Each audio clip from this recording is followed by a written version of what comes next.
As I watched the cache as RAM video, I realized we need to talk about the internals of the system on a chip. And the example I've used is AMD, so we'll be reading from the manual and hopefully I can go through it in a relatively quick way so you don't have to fight through all the verbiage in the manual. Let's start with the basics. General registers in legacy and compatibility modes. Legacy is considered the 32-bit, and the compatibility would be the real mode or 16-bit mode, which isn't, we saw that, how we started out in 16 and so on. Okay, let's think about our processor as a 16-bit register. Okay, there is 16 bits, which can be broken up into a high 8 bits and a low 8 bits. Then there is a extended AX register, which is considered the 32-bit, and that would be a low 8-bit, and then a AH, well, mainly you just use the low bit. The have to figure out what the 4, 7, 6, 5. I'll check on that a little bit. But anyway, so uh, B and C and D, no big difference, no special use for these things. Where did we start? We started with the instruction pointer. The instruction pointer is the address where you get the uh, what am I trying to say? That's where you get the instruction.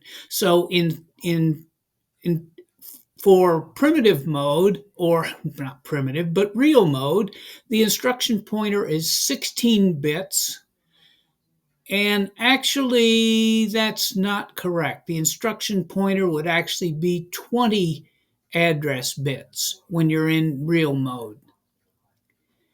And then when you go to extended mode, the extended, oh, let me straighten this out a little bit for you. The instruction pointer is 16 bits, and the code segment actually adds another 4 bits to it. That's where you get the 20-bit address. And the extended instruction pointer, which is 32 bits, includes the 32-bit address. Then you have the flags register, which is 16 bits or 32 bits, depending on which ones you've got. Now, the flags are things like when you do an operation and it ends up 0, it sets a 0 flag. When you do an add operation and you ended up with a carry, then you have a carry flag. So this is really all that was there in the early processors, but we've got a lot more to talk about.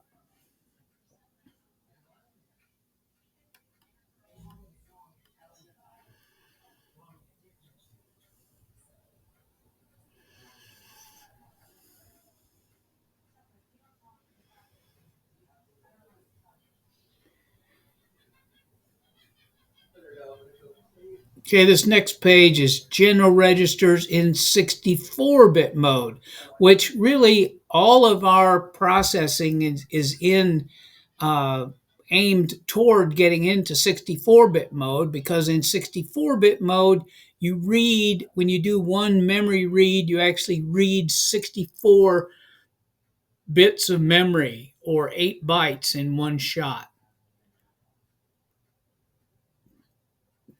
So here's the AX register.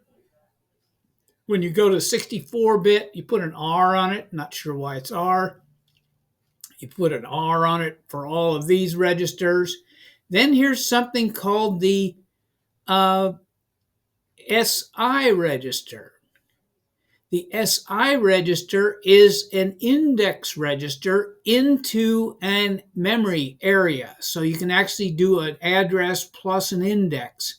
And this is really important, or it is especially effective when you're doing string operations and you want to do into an array, index into the array. And the DI register is also an index register. So if you're copying a array from one place to the other, you can use an index on for one, maybe the source and the destination. That's what I'm guessing the S and the D is all about. Then let's see what we have. The BP register. The BP register is the base pointer, and that points to the bottom of the stack. And of course, you need a 16-bit or 32-bit or 64-bit version of those. Then you have the stack pointer, which points to the top of the stack. Segment registers, code segment, data segment, then an E segment, an F segment, G, and S is the stack segment. Now, 64-bit mode, the code segment is paid attention to, and F and S segment. We'll have to get that one straightened out, but these other data segments and stack segment, somehow those have to be used in 64-bit mode. These registers are ones that really kicked off this video because they're not the standard registers, and once we get using them with an operating system and this BIOS code, it's pretty important. When we talked about the cache as RAM information, some of the most important parts of that were these memory type range registers. And because of that, we're going to look at the C code now. We can get back finally into C code. Those of you that are not too comfortable with assembler, let's look at some C code now. If you recall, or even if you don't recall, here's the first C code instruction in our core boot BIOS code. Boot block C entry. Here's what we have here. Enable PCI. Now this is memory manager configuration. Memory manager configuration. So we have to run that function first. Now, where is that function? Well, it's included in another file. We always split things up into all these different things. Let's see if I can find that one. Enable PCI memory management configuration. Okay, notice this MM configuration says memory specific register type. So this is going to be like a register type. Then we set the high section of this memory configuration byte 0, or it's not a byte, it's a bigger value than that. And here are all the values that set this up. The config ecam base address, the memory IO range enable, and these are actually bits that are set up into this register to establish some of the values here. Now notice it says MMIO configuration base, and then this is the value that we put at that address. Now let's see if I can find the value of this MMIO configuration base. Let's see if it's in this guy right here. MMIO configuration base. Yep, there it is.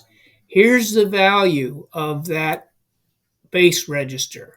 And these are the ways that we're referring to not memory locations, but to actually addresses of these memory specific registers.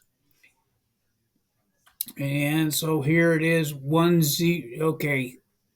hex C0010058. Actually, the 0058 is actually the register address, and this is kind of a base that's set up on. Now let me go back to this file. Okay, we set all that stuff up, and then we say WRMSR, which is write memory specific register. And we take it to that address, and then we send it this value that we built up here. Now, somewhere we should be able to see the value of this, how this write memory specific register is figured out. We only have to do this once, and then we'll see how all that occurs. But let's get down to the very low level of this. I've got MSR access.h, which I think has this in there.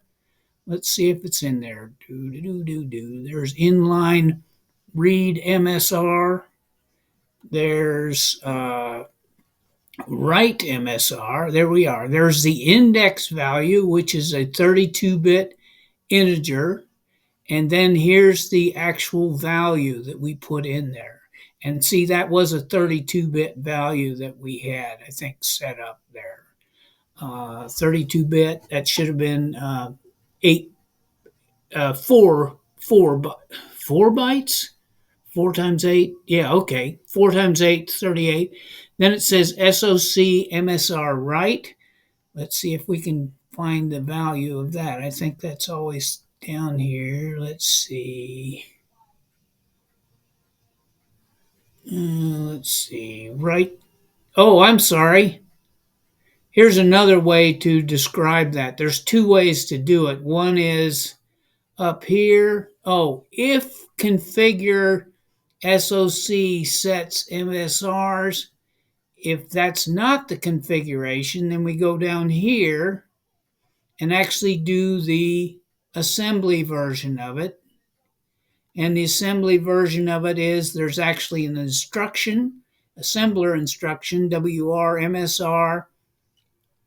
And here, this puts this value in the CX register. This puts the value in the AX register and a value in the D register. And that's how that's done at the assembly level. So at the assembly level, there is actually a WRMSR instruction that you can look up in the instruction set. Now, have you lost our place yet? Let's go back here to this value right here. So basically what we've done is set that register up. All that business was enabling the memory management configuration or memory map configuration. I'm not sure which one they meant by that abbreviation. Now let's go back to boot block and see where we are. Boot block, okay. AMD init memory management IO. So we have to perform that function. Now, where is that function? That's up here. At the top, it's defined before we get in there. And let's see what the first step is here. Okay, the first step is to assign a value to this capacity, which is read the memory model specific registers and read this one, the memory type range register cap capacity MSR. Now let's see what we're going to do with that. It gets kind of interesting here, at least according it is to me. But anyway, let's go down here and see what we got. Here the MTRR. What is the MTRR? Okay, that's just an integer. It's just an integer. We haven't done anything yet with it until we get farther down here. Somewhere we should do some writing to it, but because all we did is read it in first. So let's see what we've got. MTRR, we're going to assign that with the SOC early VMTRR flash. So this is a system on a chip early virtual memory, maybe virtual memory type range register flash. Then we're going to set variable MTRR with the following values. Now I won't go so deep as to go back and find out where we find set var MTRR, but let's see what's in here. I think you kind of get the idea. It says that the flash below 4 gigabyte mapping region base. So below, so that would mean that at the highest end, we're going to have anything below the 4 gigabyte range is going to be the start of the flash memory. And then flash below 4 gigabyte mapping region size would be the lower end of flash. So we're kind of setting things up there. And then MTRR, the SOC, that remember that's system on a chip, early, let's see, VMTRR car, cache as RAM heap. Okay, cache as RAM. There you go. Here's cache as RAM heap base. And here is the heap size, and so on. So we're setting the range registers up to match with what's going on in the memory that we're about to use. And let's see, SOC early VMTRR temp RAM, so it's temporary RAM that we can use. And then we're setting again the MTRR with temporary RAM base and various values that way. So we're actually getting into these model specific registers and telling the system where the flash memory is and where the RAM is. Because we're actually operating out of that flash RAM, believe it or not, when we're doing this. Okay, we initialize the memory map IO. Then what happens down here? This is important. It says if not boot CPU. So are we booting the CPU? We sure are. So we ignore this stuff in between these two braces. And then it says TSC cannot be relied upon. Override the TS value passed in. So let's see what's going on here. It says boot block main. Now we're calling another function with base time. The boot block main with base time is in a totally different file. So this bootblock.c, that went pretty quickly by. Now, some other things that are defined in this file that we'll have to use later is system on a chip early init and boot block system on a chip. Oh, that was, yeah, boot block SOC early init and SOC init. So both of these functions, we might want to think back to that because these will get used later on. So if you kind of caught the idea of, I talked about the registers and so on that get really involved with some of the newer processors. And these are the model specific registers that we went through to just do this short little section right here. So next we'll go to boot block main with base time. Before we go to boot block main, there's a little thing I forgot to say here, timestamp get. Now, how do we get the timestamp from the processor? What's going on with that? Well, we have to dig a little bit deeper into another file that describes how we do the timestamp get. So I'm going to timestamp C. Timestamp get says read TSC LL. But that's another function. So we have to figure out where that one is. That happens to be in this file called tsc.h.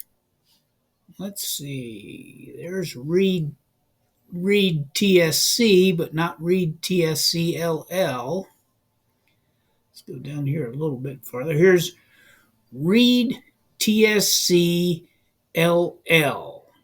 And that says return TSC to uint64. And inside that one, it says read TSC. So we have to get the read TSC value first, and then we can plug it into the function TSC to uint64. So farther up here, we went past this one that said read TSC. Where was that? I know we went by it. Let's see. There's TSC to uint64. Where's the read TSC? Oh, here's the read TSC. Now we're down to assembly code. So this is really where the action happens. To get this timestamp, we really have to issue this assembly instruction called read TSC. And then in the A register, we're going to have a 32-bit value, and in the D register, we'll have a 32-bit value. And between these two, between the high and the low value here, we're going to have the 64-bit register. So let's go back down here to, it takes this 64-bit value that we just plugged in here, and then it returns, let's see, what, the T-stamp high 32. Let's see, oh, we take the high and we shift it 32 bits that way, plus T-stamp low. Anyway, to put it mildly, we just return a 64-bit value, and then we go down here. Let's see, where did we come from? I lost my place. Oh, RDTSLL. Let's see, where did that go? Did I forget that?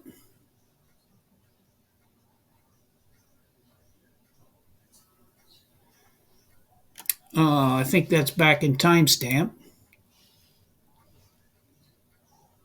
Oh, yeah, RDTSCLL. Anyway, that gives us the timestamp. See how involved this all gets? When you use C code, you have to go through many, many functions there to get to that point.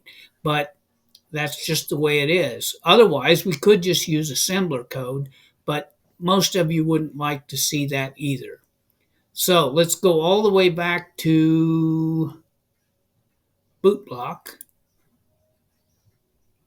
And there we did the timestamp get. So boot block main with base time, and that gives us the timestamp.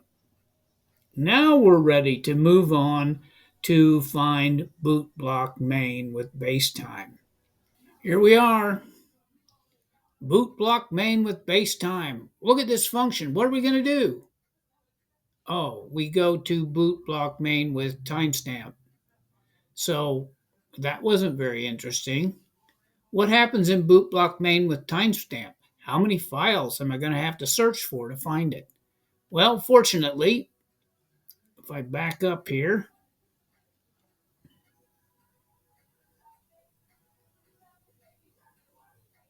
here it is. Boot block main with timestamp. Let's see if we can get something done here without going too far into the weeds. Okay, timestamp init. Do we want to chase down timestamp init? I don't think so. We take the base timestamp. Is the base timestamp? Yeah, that's given to us. And it put this as a null, and this is a 0. So number of timestamps, timestamp entry. We didn't have to mess with this. We just broke it down into this base timestamp. And then we do a timestamp init.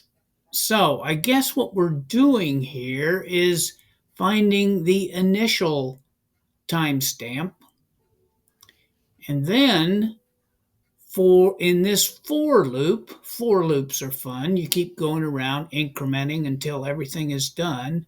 And it says for in this for loop, we're going to do a timestamp add.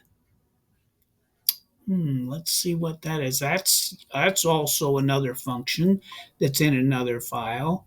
And we go through all this stuff, and let's see, entry ID, timestamp entry, uh, number of timestamps. But how many timestamps did we have? 0. So for 0 timestamps, we don't have to do anything in there. So uh, we do the timestamp init, and then we don't do anything. We don't have to do this thing. So it says timestamp add now. Let's see, my cursor has kind of gone wild. My mouse is not operating. Is my mouse running?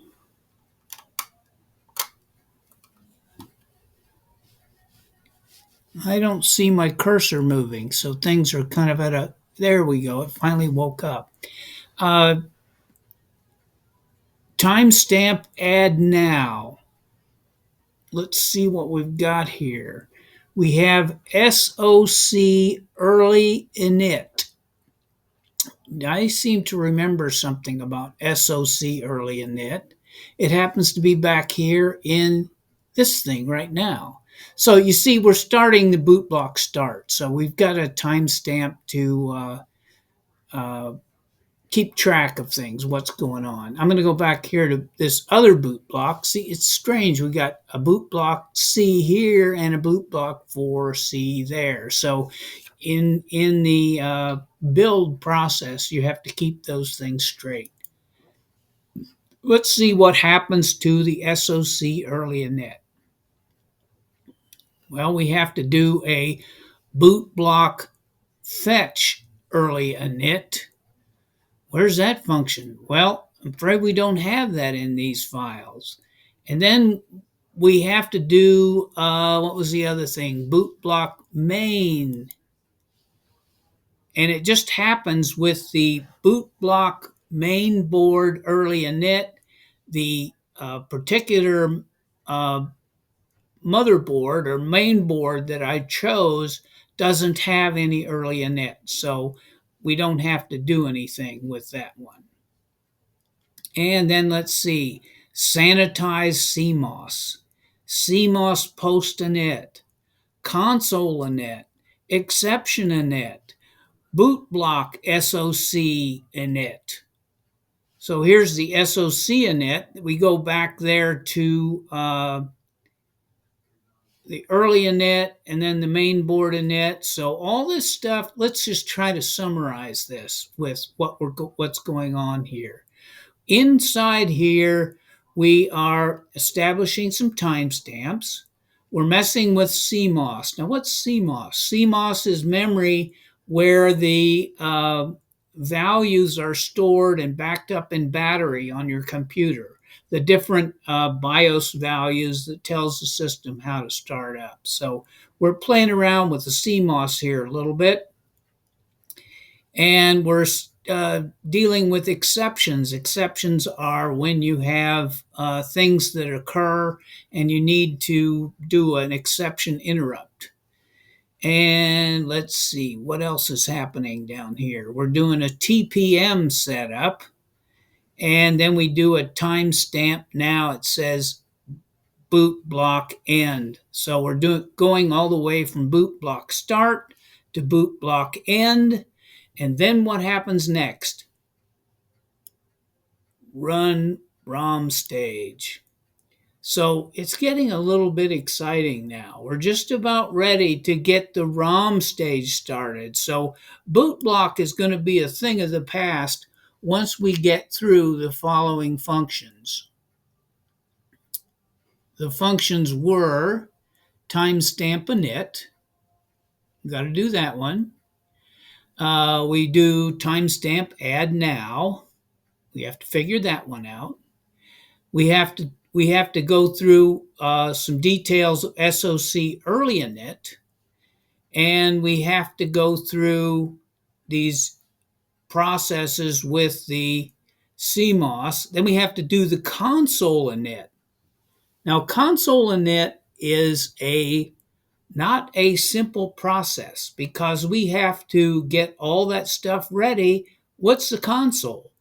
Well, if we're going to see anything show up on the console, we have to initialize it first.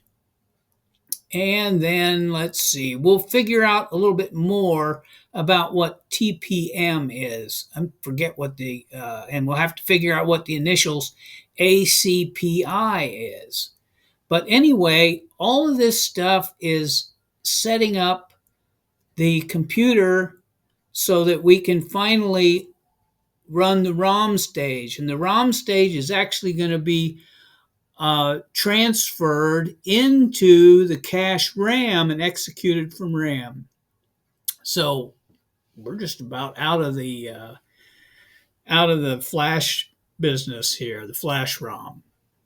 That's where I'm going to stop now because it's going to take some serious digging to find all these other pieces. But these are important pieces of how the system all starts up. Let's talk about what we've been through so far. Started with reset in Flash. Then we did some setup of the registers so we could go to 32-bit protected mode. Then from protected mode, what did we do? We went to, cache as RAM. Wasn't that fun talking about the memory type range registers?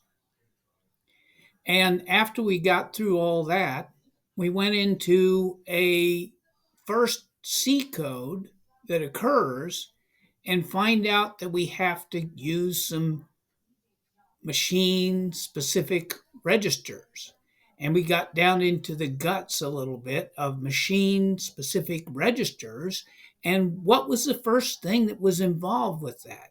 The machine specific registers were to set the memory type register ranges. So we defined EEPROM. And if we look at the beginning and the end of that EEPROM block, then that tells us how big the flash ROM can be. And the flash ROM typically is, for this particular application, it's less than 8 megabytes, sometimes even much less than that. And what we want to also discuss is we went to the different boot blocks and we saw timestamps, various details like that, and we unlocked Pandora's box about all the different details that occur on getting the system initialized so we can run the first ROM stage. Now, there's a lot of low-level hardware stuff that's yet to come, so if you liked going through all the details on this one, then you might look at the next one that comes up.